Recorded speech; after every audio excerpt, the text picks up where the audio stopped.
You're listening to Podcast PXN, PlayStation, Xbox, Nintendo. Let's do this. What's up, guys? Welcome to Podcast PXN, episode 115. I am one of your hosts, Robo, and I am alongside the Halo boys, Gage and Daniel. How are you guys doing today? Diplomatic, I love it. I love it. I knew what you wrote, Dan. I saw what you wrote. Wait, I love it. Wait, what did I wrote? Right. You know what you wrote. You know what you wrote. Oh, yes. Yeah. Oh. Thank you, everyone, for watching us live and participating in the chat. Just as a reminder, we are live each and every Wednesday at 8 p.m. Eastern on YouTube. Just search up Podcast PXN or follow us on Twitch, twitch.tv/podcastpxn. And we are also live on Twitter. The topic of the show is the Game Awards. Well, more specifically, our predictions for the announcements that are going to be at the Game Awards. We're going to get right into that. But first, we always start with the PXN news of the week. But even before that, Quick Bites, a nice little segment that Christian started a couple weeks ago. We're going to keep it going. Got a few quick bites for you before we dive into the PXN news of the week. So the first one is Xbox Game Pass Ultimate subscribers are going to get some Halo goodies starting this month, December 8th, which is the day that I'm pretty sure Halo Infinite comes out, right? Yes. Yes, exciting stuff. Game Pass Ultimate subscribers are also going to be getting some XP rewards as well as a cool little coating for their assault rifle. I believe this is going to be continuing each month. Is that right? Every month? Every month you're going to get a cool little bonus for being Game Pass Ultimate subscribers, which I think is pretty cool. I assume that most people are already playing Halo by using Game Pass, so if you have the premium version, you get a little bit more. So I think that's pretty neat. I'll take all the customization I can get at this point. Exactly. Agreed. And speaking of Game Pass, the games for December have been announced. The big ones, I think, are, of course, Halo Infinite, Aliens Fireteam Elite, which is, I believe, the multiplayer Dead Island kind of style, or Left 4 Dead sort of style game. Yeah. But instead, it's Aliens. Got Among Us coming to Xbox on console, and Stardew Valley. There's a couple of other games. Yes, that is a fun game. Everybody should definitely try that out if you haven't already. And yeah, there's a bunch of other stuff there. Final Fantasy 13-2 as well. I still have to beat the first one. But yes, got a great slew of games coming for you in December. Yeah. Any of those? Yeah, Daniel. I was already interested in Aliens Fireteam Elite, and I know it kind of got like average reviews and stuff like that, but I'll probably check it out now that it's going to be on Game Pass, so that'll be cool. And of course, Among Us as well. I will gladly check that out with you because I thought the same thing. It looked fun. Yeah. Didn't look worth spending money on. But it got like 7.7s and 6.5s out of 10. Everybody said it was decent, but it was just a really crowded year. So I will jump in with that as well because that looks interesting. Also, Stardew Valley is one of the greatest indie games ever made. I'm sorry. I'm sorry I have to say it. It was made by one guy, and look at how huge it is. Like, you think it's a mainline game. Stardew Valley is awesome. Everybody should check that out. Agreed. And yeah, Aliens is definitely like the perfect Game Pass game, I think, as well. So yeah, I may even check it out, even though I'm probably freaked out by it. But it looks like a good Game Pass game. Yes. The PS Plus games have also been announced for December 2021. Godfall Challenger Edition, which isn't even the full game, but you could play it if you want to. DC Supervillains is also available, and Mortal Shell have been announced for the PS Plus. An interesting month, I guess. But we're at the end of the year, so I guess that's to be expected. Yeah, for sure. But let's jump in to the PXN news of the week, and the first story today is Uncharted Legacy of Thieves Collection has been ESRB rated, suggesting a release is close by. The upcoming Uncharted Legacy of Thieves Collection will be the first time the PlayStation exclusive franchise will be playable on PC, and a new clue points to the collection being close to release. The collection which will include remasters of both Uncharted 4 and Uncharted Lost Legacy, have been rated by the ESRB. PlayStation also says, where is it here? Yeah, official word from Sony says the game will release in early 2022, with the PlayStation 5 version due to launch a little earlier than the PC one, which is being developed by Iron Galaxy. Now, you guys, have both of you played through Uncharted 4 and Lost Legacy? No? I never finished Lost Legacy. I kind of got disinterested by it, but yes, I've beat Uncharted 4, and such a good game. Such a good game. I'm excited to jump into it. I tried to play the Uncharted series from first to 4 after 4 came out, but 1 is doesn't really hold up that well in terms of gameplay. It was a bit rough around the edges. So I kind of, it threw me off the train. So I am looking forward to jumping into something. Yeah. The train. Nice. Nice. Yeah, no, I'm looking forward to jump into this. What's weird though, it's interesting. I wonder if something happened because they announced that Uncharted was coming to PC before they announced and gave a release date for God of War coming to PC. Which is really interesting because they announced this quite a while back, and then out of nowhere, Sony Santa Monica just tweeted out and was like, "By the way, God of War is coming to Steam in January." So, yeah, that's interesting. But the PlayStation ports have been spectacular so far, so I am very excited to jump into this on PC. Yeah, and the only disappointment for me for this is that all those PC players that don't get to play the original trilogy, because like there's so many, like Uncharted 2 and 3 are amazing. Like obviously Uncharted 2 is the better game, but it's just like Halo. Yeah. No, no, those are fantastic games, and like the set pieces in those games, like we were making, light of Gage's little nod that he put in there about the train, but that train sequence is phenomenal in Uncharted 2, and then the plane sequence in Uncharted 3. Like, people got to play those games. Put them on PC, Sony. Come on. Because they're also direct sequels to each other, and it's a very linear, narrative-heavy story. It's kind of like porting The Last of Us Part 2 to PC and not porting Last of Us Part 1. Like, what? Why?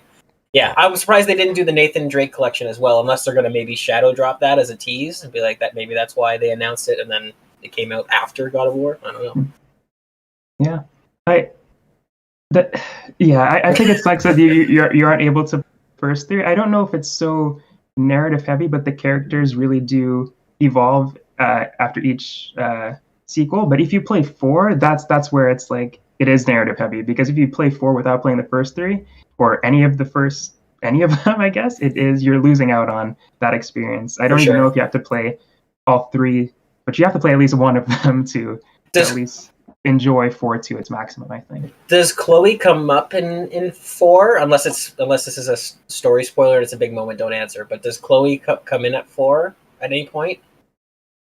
I don't think she does. I don't think so. So then that's the other thing too, is that you'd be playing Lost Legacy and you'd be like, oh, this is cool, but who's this character? Yeah, right? Exactly. But like, unless you play 2, you don't know who she is. Fair exactly. point. Yeah. So yeah, that is a bummer. So if there's anybody out there who's looking to pick up that collection on PC, I would highly suggest playing the first 3 before jumping in. But it's up to you. It's probably still a really fun game to play regardless. But yeah. Anyways, moving on to the next story. CD Projekt Red is scaling back Cyberpunk 2077 support to work on the expansion. I'm reading from IGN. George Yang writes, CD Projekt Red has been gradually shifting to new projects while continuing to support Cyberpunk 2077. The studio is also allocating more resources to work on the game's expansion. In CD Projekt Red's Q3 earnings report, it shows that the majority of the company was still supporting Cyberpunk 2077 up until the end of September this year. Now, CD Projekt Red is focused on Cyberpunk 2077 impending expansion, along with Gwent-related projects and products involving Spoko, another studio under the CD Projekt umbrella. Additionally, the PlayStation 5 and Xbox Series versions of Cyberpunk 2077 and The Witcher 3 Wild Hunt are still on track for their respective Q1 and Q2 2022 releases. I always mix up. I don't know why I do this when I'm reading about Cyberpunk 2077, but I always mix up Cyberpunk and the company's actual name. I don't know why I interchange them, but I think it's a deeper problem going on there. But anyway,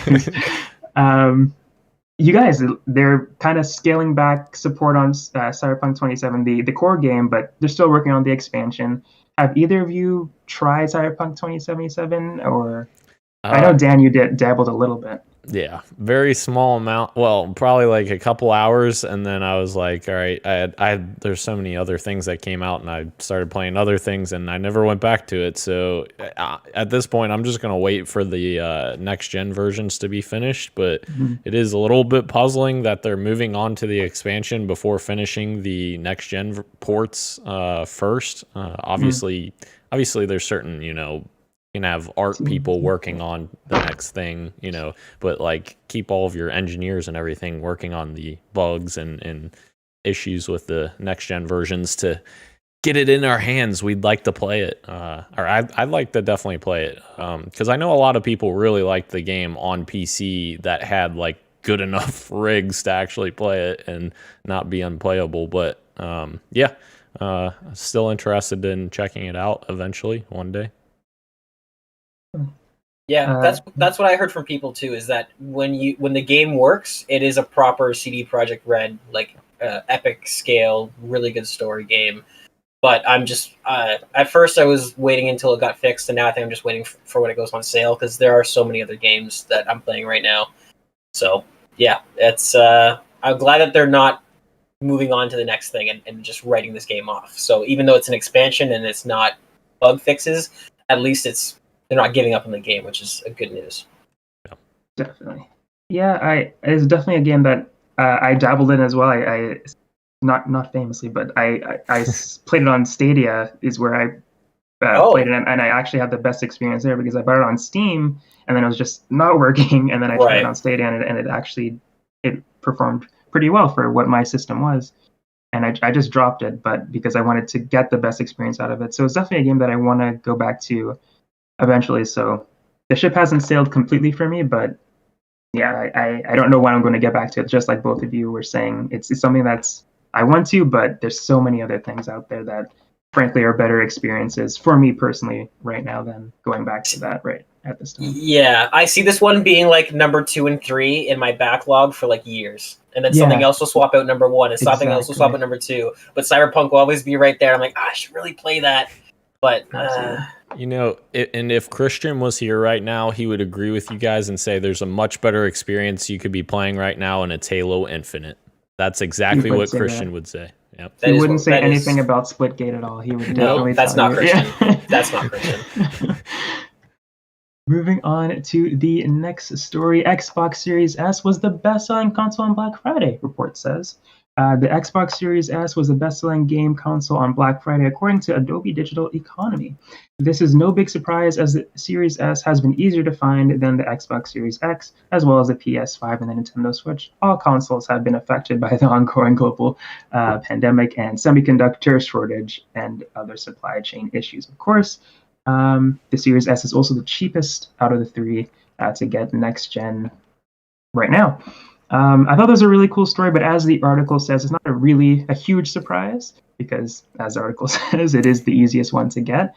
But I thought it was interesting that Xbox kind of, even if it wasn't the easiest to get, do you think this would be much different? Do you think if PS5 was as easy to get as an Xbox Series S right now, would we have seen something different? Gage, do you think it would have been a different number, or would Series S still be on the top because of it being so easy to get, or be the cheapest to get, I should say? I think it's two things. So I think it is the availability. Obviously, like if you have maybe an uninformed parent who's just getting their child a new gaming system, then they might be going to just get a next gen machine. Like, what's the most powerful thing you have, and then maybe the Series S is all they have. But I do think that Xbox has been having one of its best years that it's had in a very long time. So I think if the PS5 was more accessible than the Series S, they might have been even, because I still think Xbox would be selling more than any other because they've had such a good year. Forza Horizon is a huge game, and it's also a casual game. It's not a shooter. It's not like The Last of Us, grim sort of story, adult theme. Like, it's a really popular game, and it's also really accessible. And then you have Halo Infinite free to play. Again, some people know that it's on PC, but if you're a parent buying something for your kid, you're not going to buy him a $4,000 gaming rig. You're going to buy him a Series S so that they can play Halo with their friends. So I think it's both of those things coming together, and that's why we're seeing Series S on top. Because if Series S was as hard to find as the other ones, you might see a tie between that and a PlayStation product because they just continue to outsell. But I think, yeah, in combination with the availability and how good of a year Xbox has been having, then yeah, I think those two things are really working in its favor. Yeah, I agree, Gage, and like I also kind of think like to throw in a little bit as well, like I think there were rumors out there that Microsoft is actually producing more Series S's than they are X's by like a significant margin. So if that's true, then obviously they're trying to push people to buy the Series S, which is a cheaper console, and it might, make parents a little happier because they're dropping $300 as opposed to $500 on a next gen console. So when they go to the store, obviously the Series S is a lot more accessible because of the shortages, and it's available because people are less inclined to go after it and more supply. So parents see that on the shelves and they're like, hey, what is this? And then the employees tell them, yeah, that's just a next gen console. It's just a little cheaper and all of this stuff. And like, we also forget sometimes, like there's still probably a lot of people out there that don't even have 4K TVs. So if you don't have a 4K TV, there's really no need to even have the Series X. So yeah, I think it's a combination of things for sure. Well, moving on to the reason that one of the reasons that the Series S was so popular, it being super hard to get anything else as well. But maybe it'll be easier soon thanks to the US Congress bill that could ban bots used to purchase consoles. I'm reading from the Game Informer, a new bill introduced to Congress could automatically ban bots often used by resellers to buy consoles such as the PlayStation 5 and Xbox Series X. The news comes by the way of Video Games Chronicle, which the report that the bill, dubbed the Stopping Grinch Bots Act, was introduced by Representative Paul Tanko, Senator Richard Blumenthal, and Senator Majority Leader Charles Schumer. And Tanako says, our Grinch Bots Act works to level a playing field and prevent scalpers from sucking hardworking parents dry this holiday season. I urge my colleagues to join me in passing this legislation immediately to stop these Grinch bots from stealing the holidays. Sadly, considering the time it can sometimes take to pass a bill in Congress, especially during the global COVID-19 pandemic, there is a good chance this bill won't be passed before the holiday shopping season is over. However, it's still a welcome bill despite that, as it seems that buying a new gen console at MSRP will continue to remain a challenge in the new year. So yeah, I think this is a welcome bill. It would make things a lot easier for me to purchase a PS5 and many others out there as well. Dan, what do you think about this bill? So this bill on paper sounds fantastic, and like I totally want to get behind this and like, say that this is going to work, but like my question is like, how are they going to stop bots? Like that this is great to say on paper that you want to stop bots and make it, illegal to do that or whatever, but like the actuality of stopping the bots is the issue, because if it was so simple, the retailers would already be doing these things to prevent bots from grabbing everything. So I'm curious what your guys' thoughts are. Like, do you guys think that this bill's gonna like change anything in terms of like, even if it does get passed, does this change anything in terms of like people actually being able to use the bots? Yeah, I think it is interesting, that question, because I don't know. I'm just not even the person that you would ask this question, because I have no idea what kind of technology they would to prevent somebody from using a bot on a website. I don't even know the technology you would use to just use it today, or else I probably would have gotten one to get the PS5. But yeah, it is interesting to see what kind of rules or things or firewalls and stuff they set in place to prevent these actions. But the retailers are not really even losing anything by having these bots swoop up these consoles. They're getting their money, and I guess they don't really care either way. So that could be a reason why they haven't done anything. But yeah, I don't know. I don't know what it would look like. It is interesting to think about. Gage, what do you think?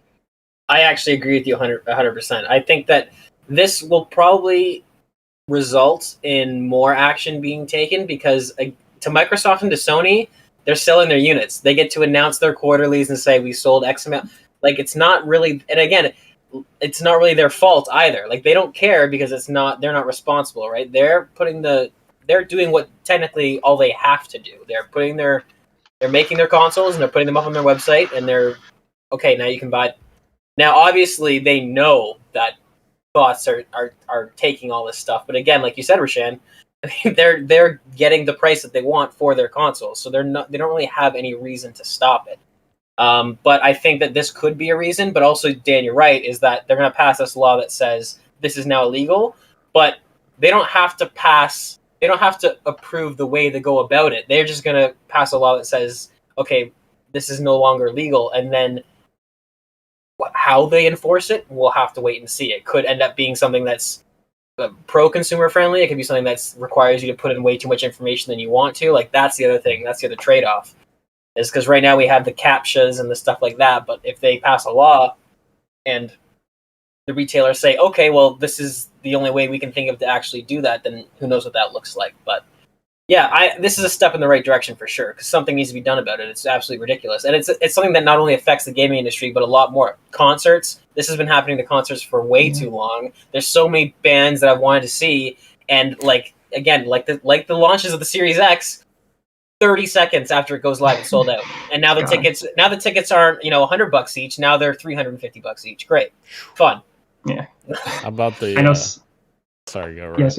No, I was going to say, I know sneakers is another big one that another industry that has trouble with these bots as well. But yeah, Dan, what were you saying? How about the Spider-Man No Way Home tickets? Oh my goodness. Oh yeah, what's going on with those? What are those getting up to now? Absurd. Absurd prices. People, I think, in some areas are getting up to like thousands of dollars for. Oh my god! Yeah, because people want to see it opening weekend before it gets spoiled. I guess. Yeah. Yeah. Yep. That's crazy. Are you gonna do a media blackout, Rashan? I almost got tickets, but yeah, I'll have to now because Okay. I didn't get them. If I could have gotten one for myself, but I didn't really want to go to see Alone? Spider-Man by Yeah. myself. I don't mind going to the movies by myself, but not for Spider-Man. I wanted to see it with some people. Yeah. So that was a bit of a bummer. But yeah, I'm going to have to mute all the words, just stay off of Twitter for a bit until I get my tickets because I am not paying $1,000. If you want to link up and go see it, I'm down to go see it. I'll let you know if we could find tickets. Yes, If we could, exactly. Yeah. Definitely love to. Moving on to the next story, Respawn has stopped selling Titanfall. Respawn Entertainment has decided to end sales of the original Titanfall game. Starting today, players will no longer be able to purchase Titanfall, and the game will be removed from subscription services like Xbox Game Pass on March 1st, 2022.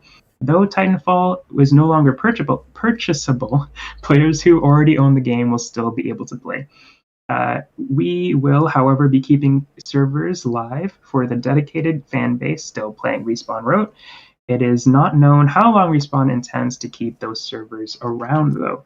Respawn also goes on to say that Titanfall is in their DNA, and and this incredible universe, they hope to continue this incredible universe, is what they said, along with, of course, the incredible hit that is Apex 2. And they want to, or not Apex Legends, they want to keep doing that too.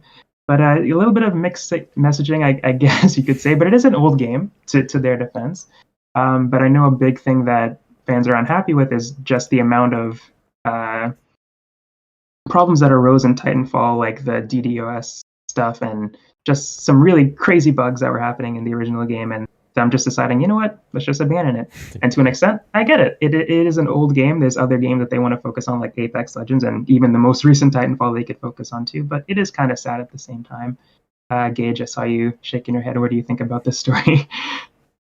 I'm just upset. I've seen people getting hopeful because they say that Titanfall's in our DNA and look forward to continue this in Apex and in the future. And they're taking that as, they're working on Titanfall 3. I don't think they are. I think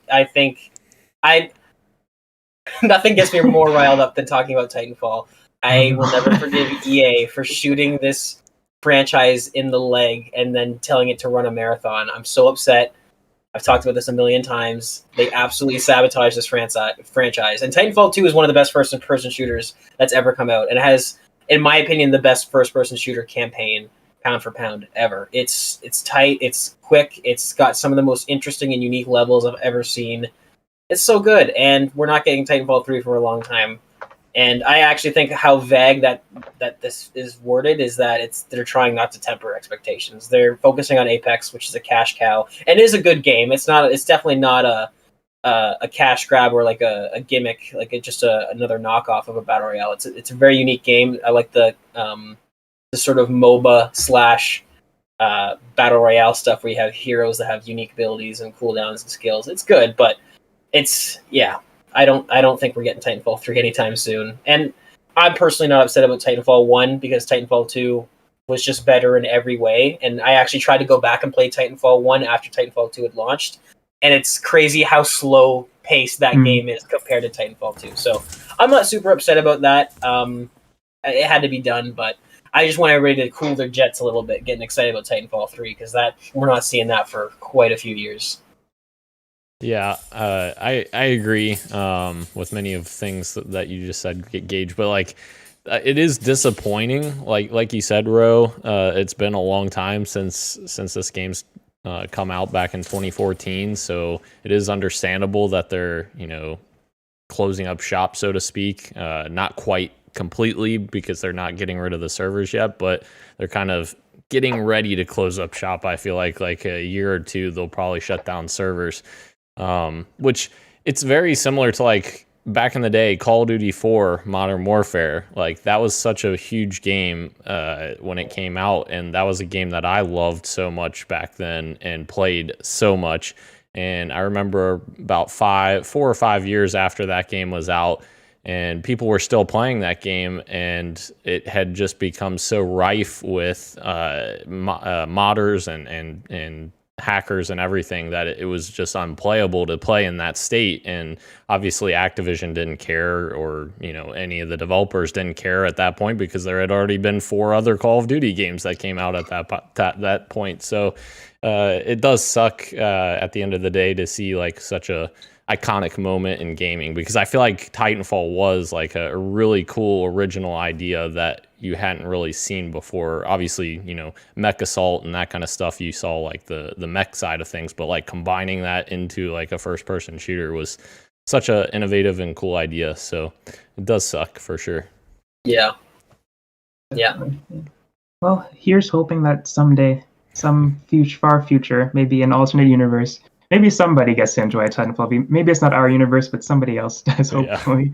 Yeah. By the time we get to the time that Titanfall takes place, we'll have Titanfall 3. Yeah. In the universe where EA didn't release it next to Battlefield like 2 weeks before. In between Battlefield. In between a week in between Battlefield 1 and Call of Duty Infinite Warfare. Yeah.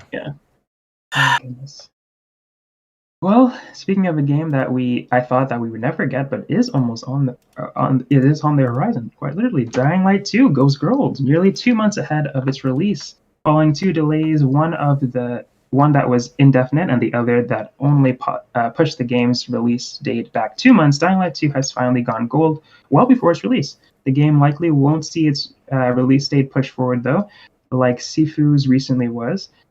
With lead game designer Timon Smektela, I think, saying that the team will not slow down. The tweet reads, "Dying Light 2 has gone gold. It wouldn't be possible without your support over all these years. We will spend an additional time making sure that we'll deliver the best possible experience for you. Thank you for being with us. Can't wait to meet you in the city on February 4th. And good for them, because as the article says, 2 delays, and this was a game that I thought was just going to keep getting delayed. And I'm glad that it's ready for release, and they're going to spend all this time just making it the best product could be when it comes out February 4th, which is something that you don't see happen very often, so that's great. Yeah. I don't know if you guys have experience with the original Dying Light. I have not played it, but I've heard great things. Yes. Are you guys excited for Dying Light 2? Yeah. I'm I'm very excited for it. I think that everything we've seen thus far, I've been very happy with, and it feels like it's taking like that next step. So obviously, you don't know until the game's out and it's in people's hands and see how it turns out. But Yeah, I'm very excited. I love that combination of like Mirror's Edge, clambering and traversal throughout the city, and like zombies, and like the day-night cycle is super interesting. How the zombies change when it's nighttime. I love that world. So I'm very interested to see what happens with Dying Light 2 for sure. Yeah, Dying Light is my favorite game of 2015. I actually think it's a cult classic. That game is great. I tried to get into the Dead Island games, and it never clicked, but I played Dying Light, and I was like, okay, so mobility was the missing piece to this puzzle, because it is very much like everybody calls it a spiritual successor, but it is pretty much an unofficial sequel. Like the combat is exactly the same. The same a lot developer. of the leveling structures, same developer, exactly. Yep. It's just they added that one tweak, and it was that missing piece to the puzzle. Now, I agree with Dan. Everything I've seen looks really great. The problem is that I also read a lot about what's going on at the studio, and they've had quite a bit of a development hell going on. Yeah. And I think the guy is still in charge there. That everyone was saying, like, yeah, he's not great. Yeah, So oh my we'll God, yeah, I see. remember We'll that. see. We'll see what the finished product ends up being. They got Rosario Dawson in it now. I didn't know that was a thing, but she's, I guess, one of the main characters. She's great. So yeah, everything I've seen looks really good. Everything I've read has been not good. So I don't know. It went from being my most anticipated title to kind of worried about it, but I'm hoping that it is huge, because that team deserves it. Dying Light is really something special. Well, we'll have to wait until February 4th. But again, I definitely remember what you're talking about, the development hell. I remember that being a story that we talked about on the show actually a while ago. Yeah, I think I was there for that one actually. Yeah. I just had forgotten about all of that because it's been so It was real long. bad. It was real bad. It was bad. Yeah, I'm not remembering it now. But yeah, I'm excited to check this out when it comes out February 4th for sure, because as you said, the team has definitely been working their butt off to make this happen. So I'm glad for them. But moving on to the next story, Valve confirms that there won't be any Steam Deck exclusive games. Valve has confirmed that it has no interest in publishing games that are exclusive to the Steam Deck. When asked about the matter, Valve's response was short and clear: no, that doesn't make sense for us. It's a PC, and it should just play games like a PC. And I think that just makes so much sense. It's interesting that this was a frequently asked question, because I think it just makes sense. It's a portable PC. But I just wanted to use this opportunity to talk to you guys about the Steam Deck and your interest in it, and like if it's something that you guys are interested in purchasing sometime when it releases or somewhere down the line. Is it something that speaks to you at all? Gage, what do you think about the Steam Deck? Because I don't know if I've talked to you about it personally yet. No, I don't think we have yet. First of all, I love their response. No PR talk, no corporate speak. That doesn't make sense. And they're absolutely right. It's a PC. That's what it is. It's a handheld PC. So anything that comes to Steam comes to the Steam Deck. Makes sense. Right. Yeah, so for myself, I mean, I have a gaming PC that's my main way of playing games. So I won't get it personally, but I have a lot of frugal friends that are very happy with their consoles. In fact, I have one friend that has been playing the OG Xbox One up until just now. He managed to get a Series X. He and I were both on the hunt for the Halo one. So like we would play No Man's Sky together, and I would be like, "Okay, I'm here. I'm waiting for you," and he would just be sitting there waiting to travel for like 4 minutes while the hard drive spins up. So I have a lot of people that are interested in PC games that I am incapable of convincing to spend $1,000 to get a PC built.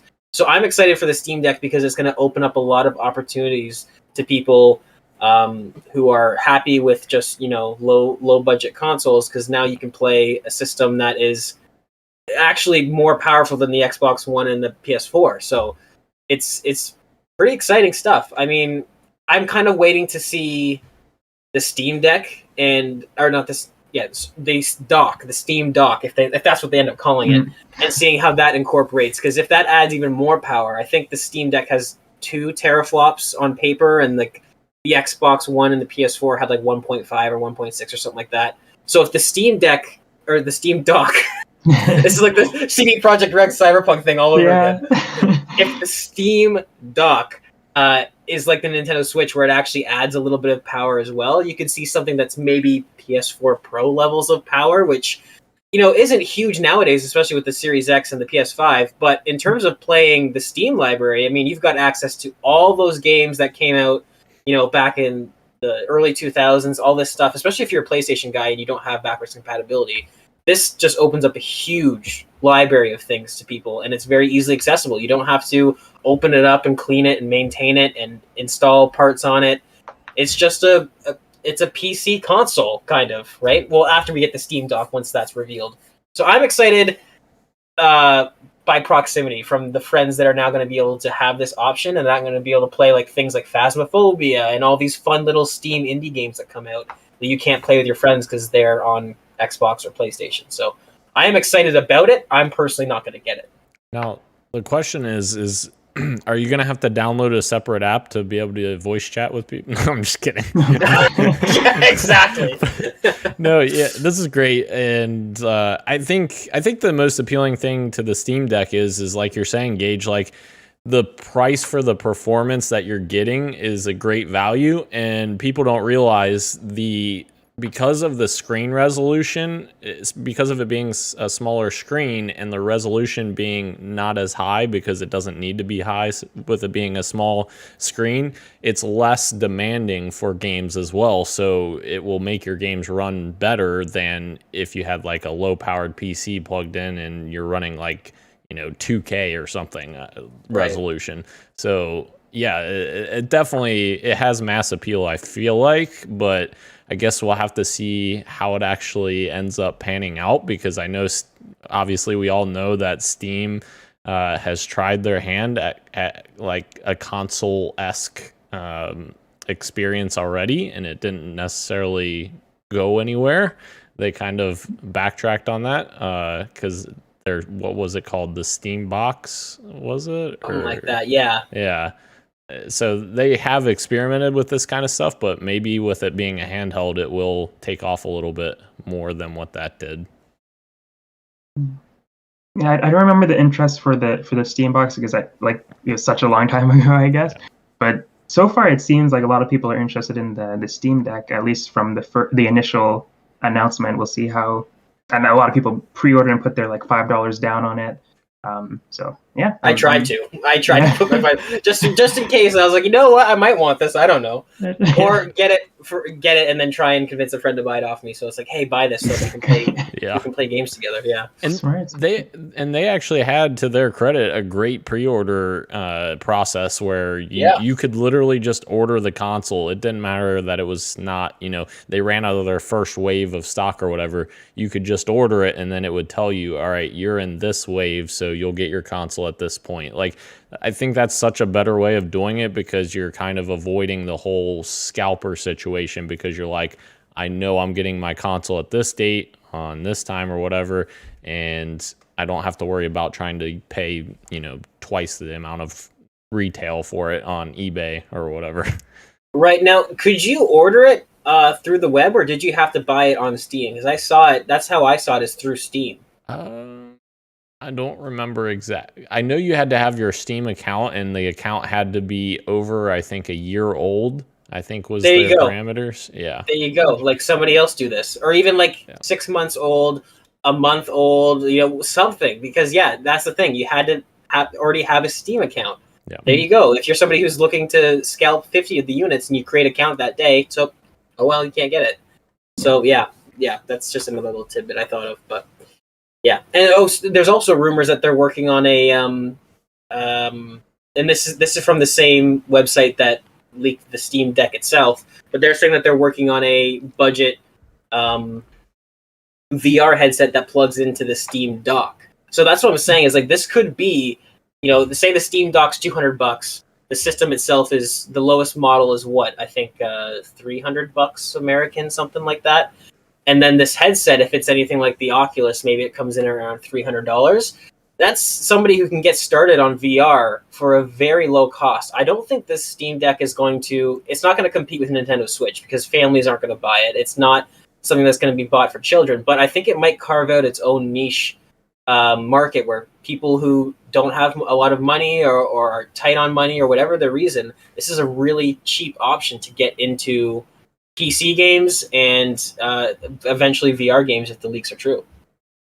Yeah, definitely. There's a Steam Deck and the Switch, as you were saying, they don't really compete with each other But there are some other handheld gaming devices starting to keep up. Like just today, there was a Razer Snapdragon that was announced, where Razer and some chip maker company, I think I have it here, Qualcomm, was a high-end mobile chip company, is making their own like handheld gaming device. It runs cloud games, I think, though. So it's like it has Xbox Game Pass on there, and it runs 140 something games. But it's right now it's only in developer kits, so they're sending them out to different developers to work with. But yeah, it plays like Minecraft Dungeons and stuff like that. I'm trying to read really quick here because I had some specs on it, but I think I lost it. But there are some people that are talking about it. I think this is 120 hertz. Yes. 6,000 milliamp battery, and I can't remember what the screen resolution was. It was I want to like say OLED. It was OLED, 120 hertz, I think, and it was like 6.6 inches screen size or something. I can't remember what the resolution was, but it sounded really good on paper. So Yeah. what the final product ends up looking like, I think the success of cloud gaming, more specifically xCloud, is having a lot of people think twice about mobile, because they can, even if you come up with a decently powered machine, if it can run half of the game and the other half is server dedicated, you're going to cut down latency and you're going to be able to get a lot more out of your system. So this is cool. I like the idea of mobile games coming back, because we're all around the same age. We all grew up on the Game Boy Advance and the DS and all this stuff, and it was cool. It was fun. Now, granted, we played it in the car and we weren't the ones driving, so there was more time to play it. But it's still cool. I like the idea of mobile coming back, and there's a lot of AAA games that translate really well to mobile, like Wreckfest racing games, stuff like that. Platformers, Hades is another. I would play that if I had a Steam Deck or a mobile xCloud device. So yeah, no, it's cool stuff. I remember back in the day, like when the PSP was a thing, and I would always search up online, oh, does Xbox have a version of this? And I would always search like Xbox handheld, and there would be all these fake mock-ups. I was like, oh my god, that looks so cool. Is that real? And obviously it wasn't. But now we're at a point where it quite literally is like, and there's so many versions of it. You could either have it on your iPhone or a system like the Snapdragon, where it's literally has the Xbox buttons on it. So it's really cool how far we have come since the Game Boy days. Yes. But moving on to the next story, Metroid Dread developer now working on a dark fantasy RPG. Metroid Dread developer Mercury Steam is currently working on a third-person action RPG that will be set in a dark fantasy world and has partnered with controlled publisher 505 Games to make it. 505's parent company Digital Bros released a press release announcing that Mercury Steam's next game is codenamed Project Iron, a third-person action RPG set to release on PC and consoles. While the company hasn't commented on the potential release window for the game, it does note that the project's initial investment amounts to 27 million euros, or around $30 million. You guys, I love Metroid Dread. It's one of my favorite games this year, so this is definitely some hype news for me personally. I don't know if you guys have played Metroid Dread yet, but Mercury Steam, this isn't their first game, like Metroid Dread isn't. They worked on Metroid Samus Returns as well, and a couple of Castlevania games. But I think it's very fair to say that Metroid Dread is probably the best game that they've made. So it's great to see them getting some more work, and with the 505 publishers. So that's pretty good. They publish a bunch of stuff. I don't think Control is like what you. It's the game that you think of now, but they've published so many different types of. But yeah, are you guys excited for this game potentially? Or maybe you guys haven't dived into Dread yet, so you don't know yet. I've played just like an hour or so of the demo, but yeah, it was really great what I played. And I think it's great that Mercury Steam gets to essentially, get a new lease on life, I guess, with 505 Games. And like Metroid Dread, obviously you said that's not their first game, but Metroid Dread was like a huge success for them. So it's great that huge success has kind of like propelled them into this next game with 505. So, and 505 has quietly done a pretty good job as a publisher. So I feel pretty confident with them, publishing their game. So I've never played a Metroid game in my life. Never once. You could definitely start with Dread. I have barely finished any of the other ones. I played a bit of Fusion, a bit of Zero Mission, and that's it. And I didn't even beat those ones. Metroid Dread was the first one that I beat, and it was awesome. You say Zero Emission? Zero mission. Sorry, Oh. Zero mission. Yeah. Okay. Zero I emission. thought it was a very eco-friendly version of Metroid. Oh man, but I would definitely suggest it. It's a great game. Moving on to our final story before we get into what you got for me. DC Universe Online developer Dimensional Ink Studios is working on a Marvel MMO. According to a recent investor presentation, DC Universe Online developer Dimensional Ink is working on a Marvel IP-based massively multiplayer online game. As reported by Eurogamer and spotted by Miller on Twitter, this new MMO from Daybreak Games' Austin-based Dimensional Ink studio was revealed in a parent company and at Global 7's Q3 2021 physicals, and it's one of its long-term projects. This means we will most likely wouldn't see it in 2023 at the very earliest. I don't know if you guys have dabbled in DC Universe Online. I have not, but I do like a good MMO from time to time. I like to dabble, and Marvel is definitely up my alley. So, got my interest peaked. Gage, are you a little bit interested in this, or this is not a genre that you would see yourself playing? No, I actually did try and boot up DC Online.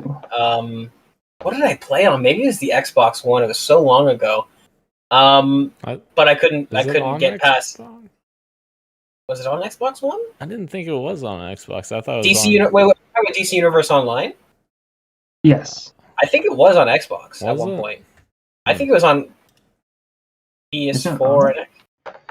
Maybe I'm thinking of something else. Is this the one where you can create? It's an MMO. You can create your own superhero, your own costume. Yeah. I could have sworn.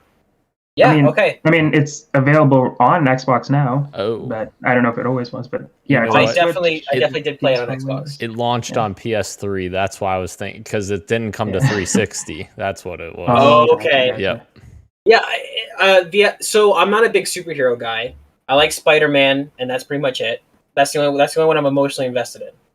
So I'm not big on the Marvel stuff, but the idea of creating your own superhero has always tickled my fancy. I mean, definitely. We're all boys. We all had an imagination at one point, and at one point you're like, if I was a superhero, I would do X, Y, and Z, and I would have these powers, and this is what my suit would look like.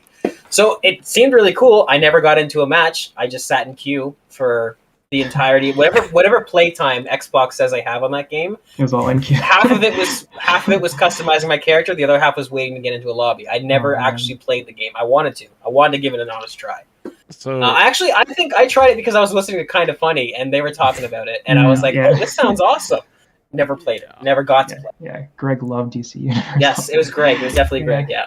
Yeah, Greg still loves it. He tweets about it nonstop. Actually, funny enough, when you were reading this and it said spotted by Miller on Twitter, I was thinking they were talking about Greg Miller. Yeah. I thought so too. But yeah, like you, Gage, I played a very, very well. You didn't even play, but I played a very small amount, like maybe 30 minutes of this on PS3 when I had my PS3. And this is actual playtime? Yes. Like, okay. I think there was like a hub world or something I'm remembering, and I kind of explored that for a little bit, and then for whatever reason, I set it down and I never went back to it. So, yeah, but obviously, DC Universe Online is pretty well regarded from a lot of people, and Greg Miller loves it, so it must be a decent game. I mean, he also likes the Marvel's Avengers. That's good point. Good point. So yeah, don't. I'm hyping up Spider-Man the other day, and I was like, I've heard that it's not great. Yeah, don't trust Greg Miller. What was I thinking? I will say that I know that the initial gameplay of Spider-Man looked like hot garbage, but the war table that they did definitely made it look better. It's obviously more scripted, the war table, because it's a presentation, but it did look better. So I will give him that. But yeah, sorry to cut you off. No, you're good. That's pretty much my extent of it anyways. It'll be interesting to see them make a Marvel version of that, and obviously they're well equipped to do it. So yeah. I think it also goes to show, like, they don't really have any competition. There's no other big games right now that it's make your own superhero game. And I still think, even though I'm not a big superhero guy, if I won like $100 million and I was like, you know what, I'm gonna fund a game, it would definitely be a game where it's like, okay, create your superhero, and how you act depends on how the world reacts to you. So if you go around killing people, then you become a vigilante, and if you go around being the good guy, like, Like why Mass has nobody Effect. made this game yet? Why Like exactly Mass Paragon. Effect, but open world, New York, and it's like, okay, you can be the Punisher or you can be Spider-Man. Like, why? Why has nobody made this game yet? That's a good point. Good point. All right, we've made it to what you got for me. We made some good conversation out of the few stories that we got, so good for us. Moving on to what you got for me, Daniel. Yes. What you got for me? I've got, of course, more Halo Infinite. Of course, I'm still enjoying it the heck out of it. It's funny that they made some progression improvements, which I know me and Gage have talked about it, and we don't even really we agreed we don't even really need progression improvements at this point. It's just customization improvements that we need, and like the progression is so fast now. I played last night, and the new weeklies came up, and I used my double XP. I think I'm close to like 70 now on the battle pass. And there's Holy! and Last there's time you and I 100. played, there was a good gap between us. I think I'm only at 70. Yes. Oh So my yeah, God. it's going a lot quicker now. So there's up to 7 matches. You get more XP per match above 7 matches. Like it starts at like 300 XP and then 200 and then 200 and then 100, etc. So you get a lot more match XP now with the most recent changes that they made. So a lot quicker rank up, which that's fine. That's fine. It gets my stuff quicker in the battle pass. But Forza Horizon 5, I've also been playing a little bit. I played a little bit with Gage and Gage's friend as well. Glenn, yes. I apologize. He may be Glenn. listening, so we'll just give him a name drop. I apologize, Glenn. Your name escaped me for the 5 seconds that I was trying to think of it, and Gage swooped in and saved me. But anyways, yeah, still enjoying that. I didn't really dive in too much, but I did go back and make sure I checked in on Master Chief Collection to get all my rewards or all my items for the week, because they are still dropping new items for the 20th anniversary. I am scratching that itch. I'm gonna keep going back, Gage. I keep going back to do the weekly challenges for MCC because I want all of the armor. I have to have it all. Anyways, I love it. that's all. Love it. Gage, what you got for me? Pretty much the same as Dan. Also, I want to shout out myself for that Forza Horizon session that the three of us were playing, because we were all hitting the same jump, and I had to translate all of Dan's scores from Imperial to metric on the fly, because we were all comparing who could get the longest. And Dan's like, I got 1,700. How many meters is that? Okay, let me think about this real quick. In reality, I should have just changed the option in the game options. We never thought of that. Yeah. That would have been easiest, right? You just change it for the session, and that's it. Yeah. Forza Horizon 5 is great. A beautiful game. They deserve all the props in the world. What a great, what a great creative choice to go out and say, no, we're doing Mexico. Because I could see how that would get pushed back from the suits and ties that don't know video games and go, Mexico, desert. But like, it's gorgeous. It's gorgeous. The game is absolutely incredible. The cities and the decals and the graffiti and all this. It's a beautiful game. Halo Infinite. Speaking of Mexico, somebody's in Mexico right now. Somebody is in Mexico right now, exploring ruins. Christian. Yes. Last we heard, yes, and hopefully not. I know he's a book reader. What's that book called? Oh no, I don't know. The Ruins. Oh, The Ruins is what the book is called. I made a book reference, Christian. If you're listening, I'm smart. Appreciate it. Yeah. Halo Infinite, which is unfortunate because that's the loudest criticism. Although, you know what? I think the reason people are complaining about progression is because all of the customization is at the tail end of the battle pass. I think they do kind of go hand in hand. People think they want faster progression, but what you really want is better customization. So I was glad to see 343 respond to that so quickly, but I am waiting for that bigger blog where they discuss what they're going to do about customization and armor cores and pieces between it, all that stuff. That's what I really care about. But as we said before, the core gameplay is literally perfect. Halo Infinite is so much fun. I've been having a blast. Dan and I have been playing together. A bunch of other friends, a bunch of people who are not Halo people are getting into it. It just makes my heart happy. It's good. And then the last game is Hades. I finally beat Hades. I'm not going to say what happens because I've recommended it to a couple people who may be listening, but I love what they do with the ending of that game and how it feeds into the type of game that it is, I thought that was super clever. Good. And it is so good. And you know what's funny is I was kind of like half caring about the story, half like I would listen to some conversations, other ones I'd skip through. Like I'm kind of like, okay, this is okay. I really just like the gameplay. But as soon as I didn't skip a single thing for that final cutscene where you're talking to that person, and I was like, this is really good. This is really something special. So I was already hooked before, but now I'm like, okay, let's get run 2 and 3 done now. So Hades is so good. Hades is great. I know I'm super late to the party, but I mean, Hades is awesome. If you like roguelites and dungeon crawlers and isometric action, oh man, Hades is so good. You got that bug. Absolutely. Yeah, hearing you talk about it makes me want to go back and keep going, because I quote unquote, like I keep talking about it, I quote unquote beat it, but I haven't gone back to the end to finish the story pretty much. But yeah, and I will say, for Christian's sake, I did it with the blade, and I did it with Curse Slash, and I did use his Divine Dash recommendation.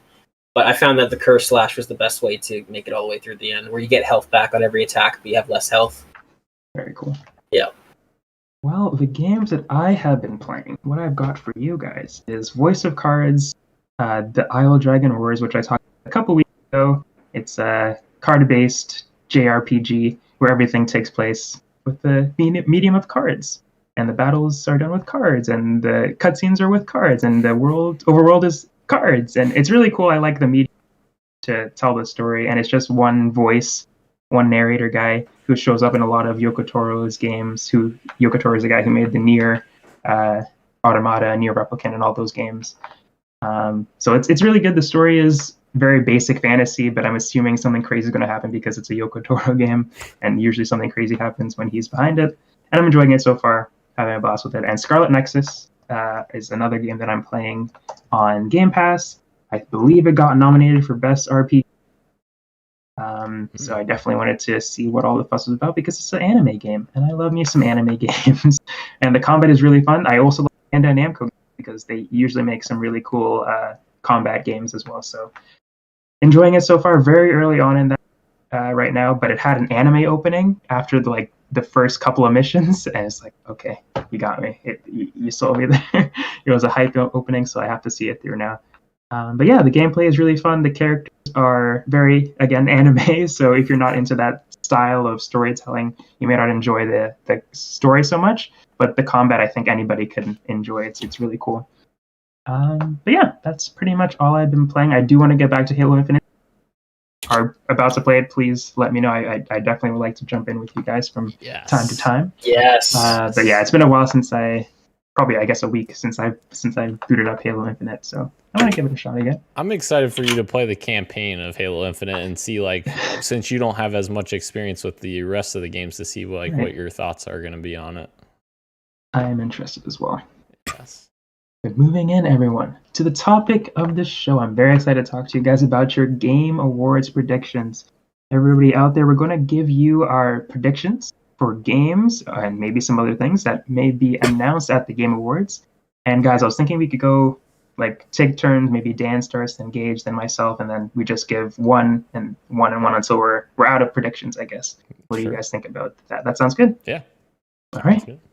So Dan, what you got for us for your first prediction? All right. So Awards? This is taking obviously some rumors that we've been hearing and just diving straight ahead. And obviously me and Christian are going to be in the audience, and if this happens, I will be the loudest scream in that entire freaking Microsoft theater.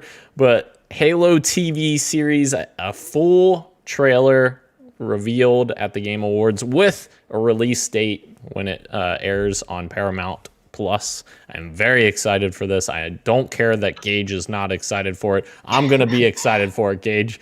But yeah, if this happens, I will literally freak the fuck out.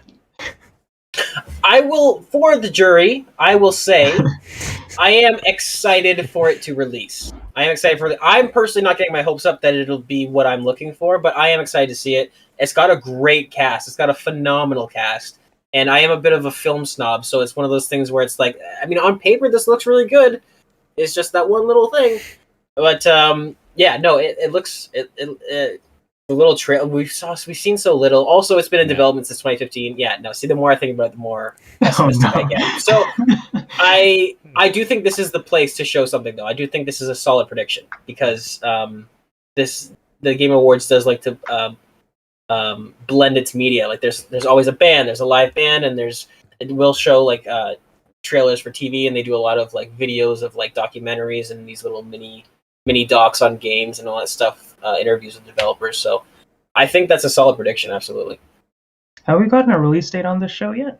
Okay, just like a general 2022 right now. Gotcha. Yeah. Do you think we see a month at this? I think if this trailer does that. An exact day when it starts. If they do show it, I think he's right. I think we'll get an exact date. Yeah. Well, that's something to look forward to. They've only been working on it for 7 years. So. Oh man, Gage, what do you have for us for your first prediction? Okay, I have State of Decay 3 written down. This is kind of a wish more so, but I mean it has been 2 years since they showed us that cinematic trailer. So if we were to get an update, even if it's far out, I feel like this is probably a good gap to kind of touch base. And even if it's another cinematic, or if it's like I said, one of those docs where it's just them going around Undead Labs talking to the developers, and you see a little bit of gameplay in the background on a monitor or something like that. I want an update on State of Decay 3. I think it's time that we do get one. I know it's not necessarily a big franchise yet, but judging from the tone of that cinematic trailer, it seems like Microsoft might be trying to prop it up to be one of their core franchises and offerings. And I mean, on console, it is an untapped market. There's not a lot of survival sim zombie games. Open world survival sim zombie games, so I am hoping for that. I'm hoping because State of Decay 1 and 2 are great games, and I'd love to see them get the full backing of Microsoft, which is what State of Decay 3 is going to be. I haven't dove into any of those games, but I've been a watcher from the outside, watching people play and get excited for like State of Decay 2, and that wasn't exactly what anybody wanted apparently. It launched broken. It was pretty good in terms of like its gameplay. It had a broken launch, similar to a lot of games. They ended up fixing it quite a while after, but yeah. Okay. Well, before I get into my first prediction, I also wanted to say I took a look back at some of the previous announcements of Game Awards before to just maybe give me a good idea of what could come this year. And I just realized that Century of Ashes, do you remember this game? The dragon multiplayer game? It's a free-to-play game where you ride on a dragon and you're shooting down. Do you guys remember this? No? I vaguely remember something with dragons because people joked, I think, that it was like scale-bound or something. Right. Yeah, and it's a really beautiful game, but it's a multiplayer game, and it comes out tomorrow, guys. This was announced at the Game Awards last year, and it literally releases tomorrow. And I was looking, it's like, oh my god, what was that dragon game? And I searched it up. I was like, maybe they update us on it at the Game Awards, and I find out it's being released tomorrow. So everybody, check out Century of Ashes, which releases tomorrow, and it is free to play. So just wanted to let you guys know that because I totally forgot. Is it bad? I don't remember the game at all, but I remember that meme. As soon as you said that, Dan, I remember seeing that on Twitter where people were like, "Oh, is it scaled down?" I don't remember the game though. I don't remember the game at all, but that's cool. Did they announce this date as the release back when they announced it at the previous? Did they say it was coming out December 2nd or December 1st? I don't think so. I don't know, but I don't think so. I think they just gave like a window. Okay. But my first prediction, guys, is Resident Evil 4. It's teased. The remake of Resident Evil 4. So I don't know if that's a crazy prediction, but I know there's been some like rumors ever since 3 came out. So maybe they give us the VR thing came out, so maybe they're gearing up for the actual proper remake of RE4. Wasn't there like an audio person or something that had just like a voice actor? Yeah. Yes, that is true. I forgot about that. But yes, I why I made this super informed prediction because of that. Yeah. Yeah. So I just totally. That reaction was actually because I thought you accidentally wrote in Christian's spot, so I was like, I was getting ready for you to talk about the Bloodborne, and then you said that. I was like, oh, okay, never mind. No, Christian snuck in and he put his predictions. I saw that now. Yeah. No, I think that's a totally safe bet because Resident Evil 2 is a huge hit, and I absolutely love the Resident Evil 2 remake. Resident Evil 3 Remake, I had fun. I'm not a hardcore fan of the old ones, so I didn't really notice the changes that they made. I know that some people were really upset that they shortened it quite a bit and they cut out a lot of content. But, I mean, the trajectory is clear that they're going for Resident Evil 4. They wanted to start with the old ones, probably get their bearings, because they know Resident Evil 4 is like the most beloved Resident Evil game. And that's the one that I do have memories playing. So I am extremely excited about that, and I hope you are right, Rashan, because I'm so ready. If it's anything like Resident Evil 2 Remake, it's going to be phenomenal. And that game literally needs a remake. Like it's such a great game, or it was such a great game, but like it needs a remake. It doesn't play as good right now. No, the no walking and shooting nonsense is. I have no patience for that. He's elite special trained forces, and he can't waddle while he shoots. Come on. Please, Capcom, give us what we want. But yeah, as Gage hinted, Christian also added his predictions, even though he's not still here to contribute in spirit. So I'm going to read his first prediction here. The Bloodborne PS5 patch is announced. Finally, we get 60 frames per second Bloodborne. That would be great. I think a lot of people have been waiting for this. I know Christian has. But I think a lot of people in the Soulsborne/Bloodborne community, if anything, they want a PC version of this, but if anything, at least a patch on the PS5 to scale it up a bit. So I think that would be awesome if they do announce that. Definitely. Dan, what is your second prediction? All right, so my second prediction, and this is going to be a long shot because I know between me and Gage, I don't know what the rest of yours are, Ro, but between me and Gage's predictions here, there's no way in hell that Microsoft is showing this much stuff at the Game Awards this year. So, but some of us are going to be wrong here. Yeah, they did say that it was the biggest show yet. So it's true. So maybe that's true. Maybe. But I put on here, IO Interactive is going to either announce their new partnership with Microsoft and announce what game that's going to be, which it's rumored to be like a Dragon Fantasy-esque RPG, I think is what the rumors are. Or if it's not that, or I put a caveat in here, I think they may show a first tease at their James Bond game, which either of those I would be very stoked to see. I obviously love IO's work with Hitman and feel like they really, every single iteration of Hitman got better and better each time, and feel like they knocked it out of the park with Hitman 3. So very, very interested to see them work on a Bond game, and if they announce that at the Game Awards, that'd be awesome. A new trailer. Thank you. Yeah. They're Sorry, go ahead. No, I was just going to say how much I know how many people the Hitman games and how hyped people were getting for the James Bond thing and how much IO Interactive and that project was such a match made in heaven for so many people. So I hope hope you're right that it does get announced. Yeah, that's literally just what I was going to say. Literally, IO is the perfect developer to do this. They need to do 3 things to make a great James Bond game from the framework of Hitman 3, right? Give Agent 47 some hair. You don't deduct points for killing guards. And he aims his weapon with 2 hands instead of 1. Dude, that's a James Bond game. There you go. That's it. That's all you need to do. They already He's have got the suits. He's got the stealth, the infiltrate. Like it is a match made in heaven. It really is. Like every now and again, the stars align in the gaming sphere. And IO Interactive making a James Bond game is that. Yeah. It's so good. I cannot wait. Gage, what's your second prediction, sir? Okay, I'm gonna go big. I'm gonna go big for this next one. Ooh. The Last of Us Factions is revealed.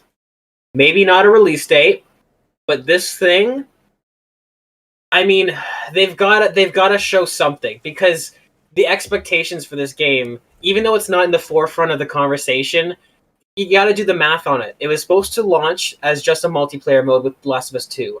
They said, no, we're going to delay a little bit.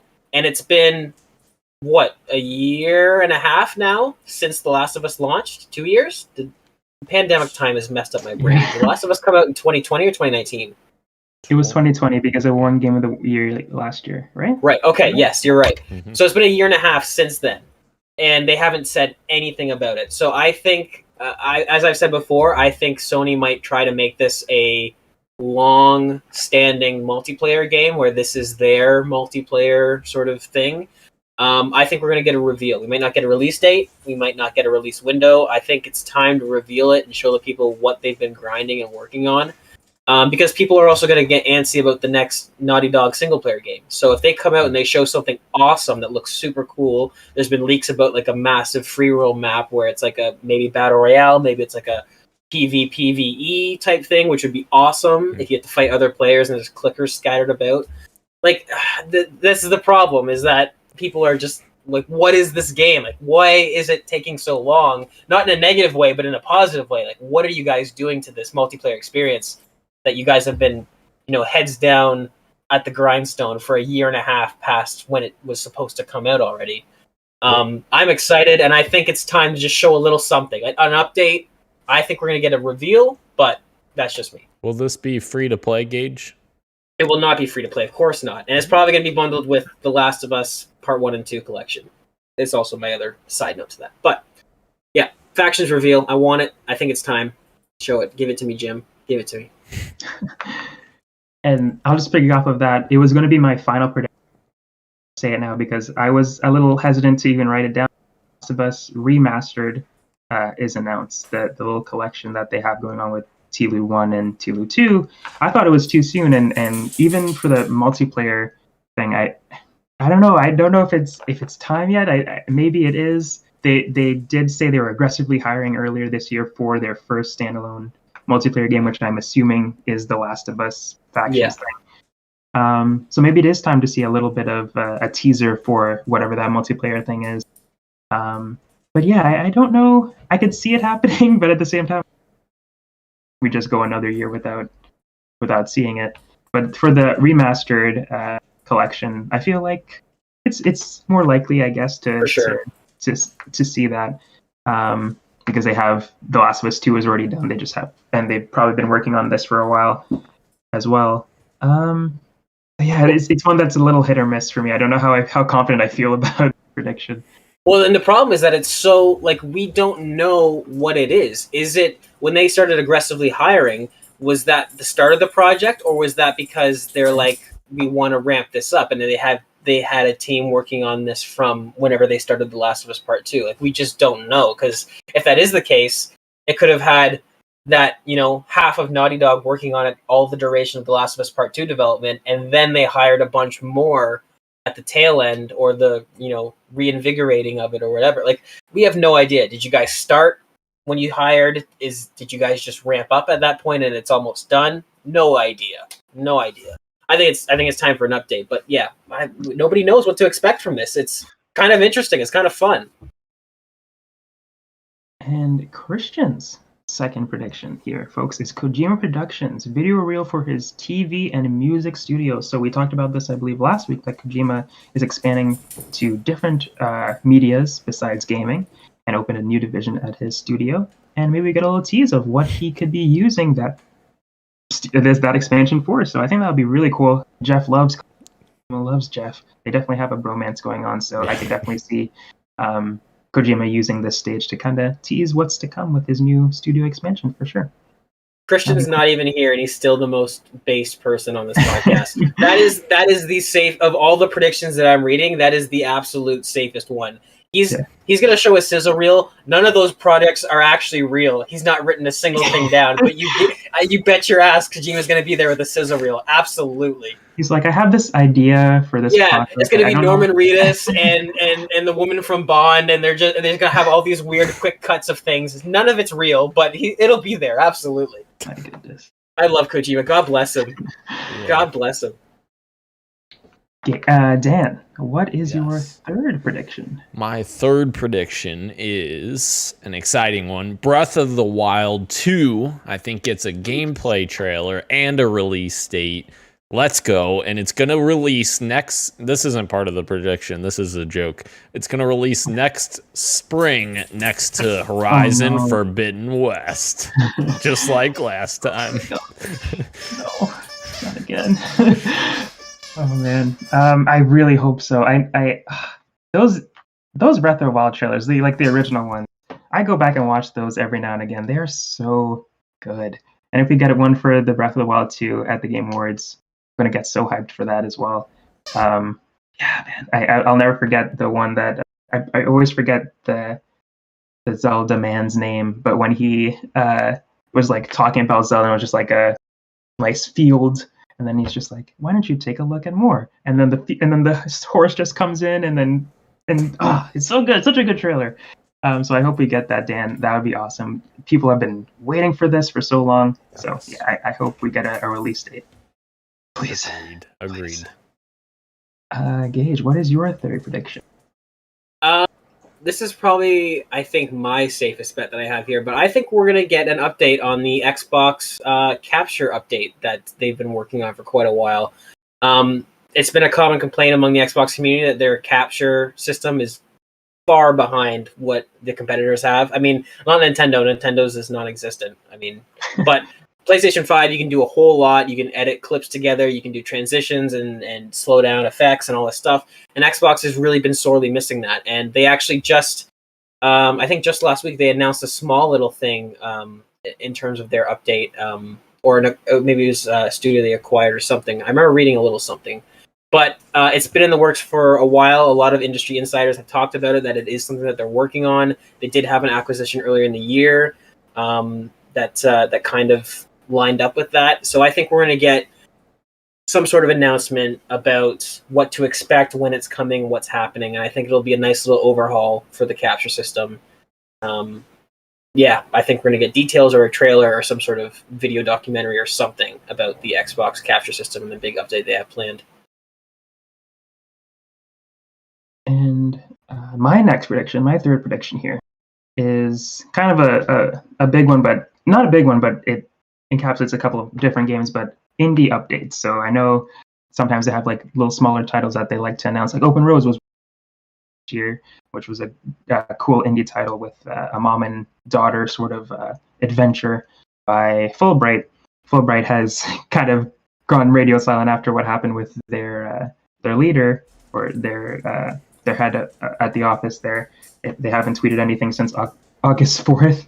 And their game is still slated for this year, which I doubt is still happening, unfortunately. But I would love to see an update on that game. Among other games, other indie games like Oxenfree 2, River City Girls, which is River City Girls 2, I mean, the sequel. It got announced earlier this year. Hopefully we get some gameplay, even though it's probably just more River City Girls.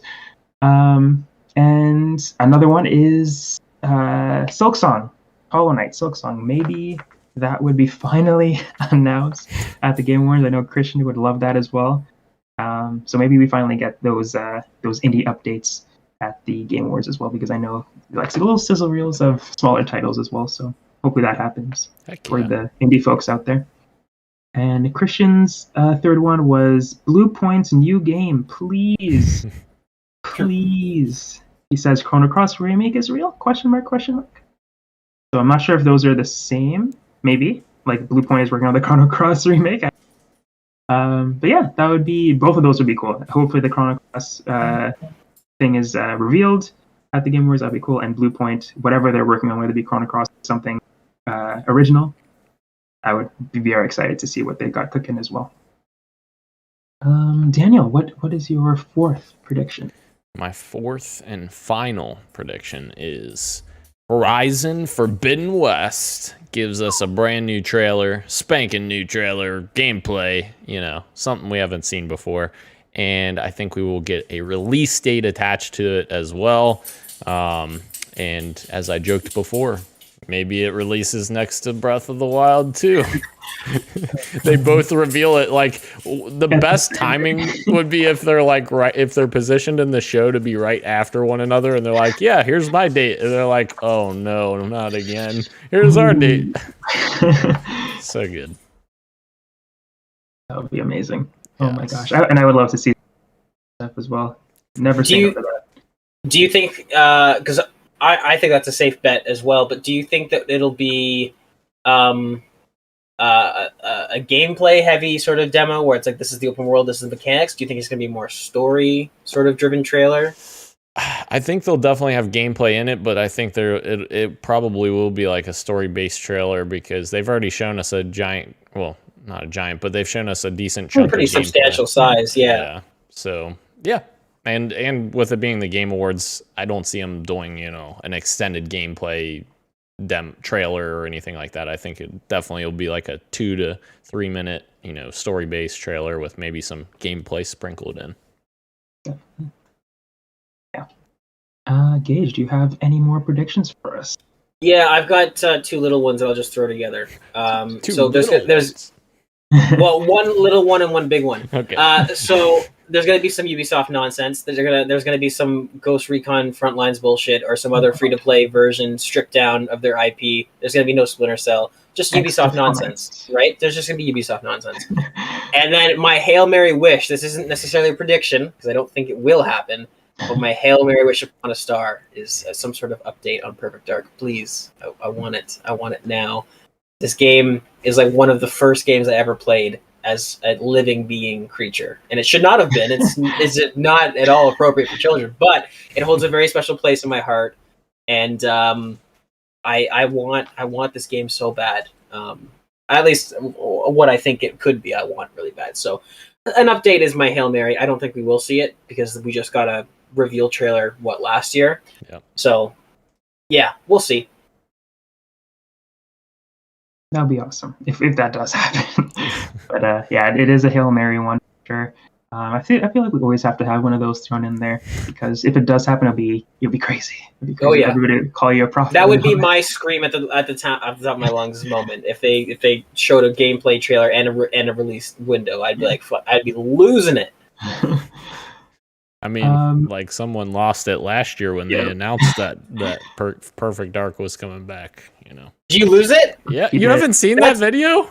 No, that's awesome. Because you know what's funny is I don't know how much of a Perfect Dark fan you are, but I lost it as soon as the little red glitches showed up on the screen. I knew it. I knew from the little red glitches before they started talking to people. Yeah, I was like, "That's Perfect Dark. That's Perfect Dark," and I started losing it. I had known that it was rumored that Perfect Dark was going to be their game, but like my mind was like blanked out when I realized that it was the initiative, because when I was talking to Ro, we were live streaming it. I was like, "Oh, this is going to be the Dead Space remake," because Geoff had he had led into it by saying it's a game from a veteran team and all of this. And I was like, "Oh, it's going to be the Dead Space, game," because that ended up getting shown as well. But no, it ended up being Perfect Dark. And as soon as Daryl Gallagher popped up, I was like, "Holy shit, that's Gallagher!" And then it showed the initiative, and I was like, "Oh, all right, let's go." But yeah, I didn't get it quite as soon as you did. I saw the laptop gun on the wall, and I was like, "Wait a minute, that looks like." Minute. I didn't say it out loud, but I said, "Wait a minute," and I let it keep playing. And then I saw the Datadyne logo, but I couldn't fucking remember. I couldn't remember the name of it, so I just was like freaking out. I was like, "What?" Because you know how it looks like a P and a D for Perfect Dark, like the logo, but I couldn't remember Datadyne. I couldn't remember the name, so I was like, "Fuck, this is Perfect Dark." Yeah. Yeah. I just wanted to say, Gage, I put the video in the. I saw that. I'm gonna take a look at that. Yeah. It's pretty great. Yes. Dano's reaction to it is pretty sick. But yeah, what were you gonna say, Gage? Oh no! The Datadyne logo is when the whole crowd lost it, because that's one of the most recognizable ones. I wish I was live streaming it because I started losing it, and my friend was there, and at that point nothing happened except for the little red specks. But I just, from when you boot up in the main, I just knew it. I started freaking out. He's like, "What are you? They haven't even showed anything yet." Yeah. I was like, "It's Perfect Dark. It's Perfect Dark. I know it." And then, of course, it turned out to be that. Yeah, I'm so excited for this game. I would love an update. We're not going to get one. I would love one anyways. Yeah. And my final prediction is sort of a pie in the sky one too, with the history of Telltale games and where they are right now. But Wolf Among Us 2. Maybe we finally get an update on this. This was announced that they are working on it last year, I think at the Game Awards as well. So maybe it is too soon. But I would love to see a little bit more about this. They are developing the entire season at once, so I think that's awesome, trying to follow in the footsteps of the Life is Strange. I think they did that for one of the Walking Dead. No, they didn't. I was going to say I think they did that for the last Walking Dead. I don't think they did. They release it episodically still. But I think it is so much better to just release it all in one huge package. But anyways, I would love this to be revealed a little bit more, get a peek behind the curtain. If not just another little update to just give us some hope that it is coming along smoothly. Because man, I love The Wolf Among Us. The original was so good, and So good. I would love to play the sequel. So hopefully they don't shut down again before they make this. I didn't know they were. I thought they were Yeah. done. I didn't know they were still around. So somebody came and bought Yeah. them and saved them. Then, right? Okay. Well, the last update to that story, for whatever reason, was that they were going under. Sort of. A company bought the naming rights to Telltale, and it's not the same. It's not all the same people. There are some people that returned, but it's not all the same people. So then, I guess this will be the test to see if the right people stayed, and that it feels like. So I haven't played The Wolf Among Us. I know that's like one of their best ones. Yes. I played obviously the Walking Dead games, and the Walking Dead season 1 is like probably the most emotional I've ever gotten playing a video game. It's absolutely brutal. But yeah, that might be one that I pick up on the Xbox actually if it's on sale. Pick up The Wolf Among Us because I know that a lot of people talk about that as if it's one of their best ones that they've done. It's great. Absolutely, it is really good. I would definitely recommend you try it out, Gage, for sure. And anybody else out there who hasn't tried it, definitely pick up The Wolf Among Us before, hopefully, The Wolf Among Us 2 comes out. But if there aren't any other predictions, we could wrap up the show. What happened to Blue Box? Oh, what did happen to Blue Box? What happened to Blue Box, huh? Where's that Silent Hill game, Kojima? Yeah. That's a great question. Yeah, throw that in your sizzle reel. I think Christians out there are still hoping for that. Yeah. What's going on with that? Here's hoping it's at the Game Awards. Yeah. Thank you, everyone, again, for watching us live on YouTube, Twitch, and Twitter. And you can find us as podcast services as well, everywhere, including Apple Podcasts, Google Podcasts, SoundCloud, Spotify, and Stitcher. Thank you, Dan. Thank you, Gage. And thank you, Christian. You were here in spirit. You gave us your predictions. Thank you for that. I hope you're having a good time in Mexico. And anybody else out there, thank you for listening. I am Rashan, and later will be greater. Much love. Later.